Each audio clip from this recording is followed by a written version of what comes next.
Shalom anak-anak, apa kabar hari ini? Jumpa lagi dalam pelajaran agama hari ini.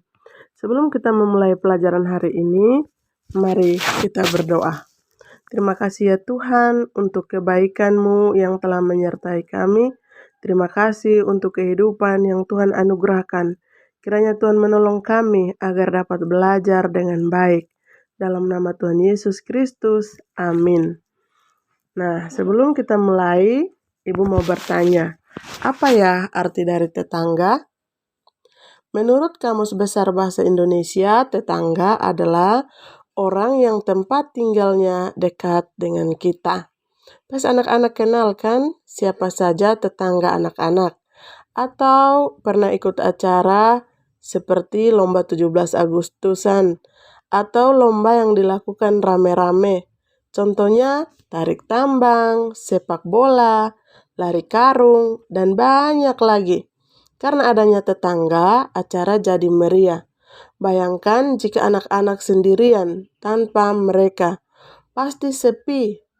Nah, anak-anak, tetangga itu adalah teman dekat kita. Mereka siap sedia membantu saat membutuhkan.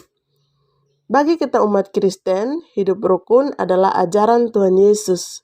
Tuhan Yesus memberi teladan sebagai sahabat yang rela berkorban untuk menyelamatkan manusia dari dosa karena sikap buruk kita kepada saudara dan tetangga. Silakan anak-anak baca dalam Roma 5 ayat yang ke-5 sampai dengan ayat yang ke-7. Lalu, bagaimana sikap kita dengan tetangga? Silakan diskusikan dengan mama dan bapa dan berikan contohnya. Anak-anak, di dalam Alkitab, menurut 1 Tesalonika 5 ayat ke-13b, Amsal 17 ayat 22, dan Efesus 4 ayat 2 sampai dengan 6, sikap hidup bersama dengan sesama adalah sebagai berikut. 1. Selalu hidup damai. Bagaimana caranya? Caranya adalah rendah hati saat bermain dengan teman. Jangan sampai berkelahi, apalagi dendam. Menerima kekalahan ketika bermain dengan teman. Memuji teman yang menolong ketika bermain. Yang kedua, lemah lembut. Lemah lembut artinya saat kita bermain, kita menggunakan kata-kata yang sopan. Tidak perlu berteriak-teriak ketika memanggil teman. Ingat ya anak-anak, ada tiga kata ajaib yang harus sering kita lakukan, yaitu kata maaf, kata tolong, dan kata terima kasih. Selanjutnya, tunjukkan perbuatan kasih pada orang lain. Contohnya, menolong tanpa imbalan atau menolong tanpa membeda-bedakan. Kita berbuat baik kepada siapa saja seperti yang dilakukan Tuhan Yesus yang rela mati di kayu salib agar kita selamat dari hukuman dosa. Lalu bagaimana jika ada teman yang sering membuat sakit hati? Dia selalu curang saat bermain, mengejek saya, bahkan sering menyebut nama orang tua dengan sembarangan? Jangan khawatir.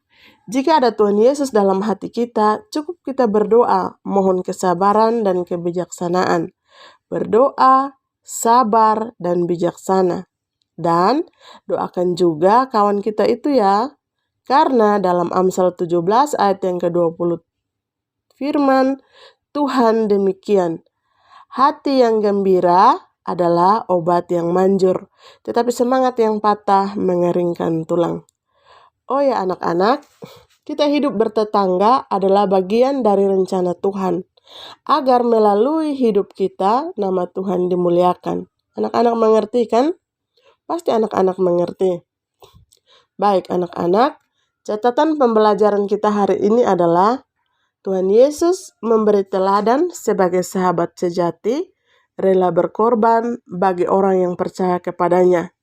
Maka teladan itu juga harus dilakukan oleh umatnya, baik di lingkungan keluarga maupun di lingkungan tetangga kita.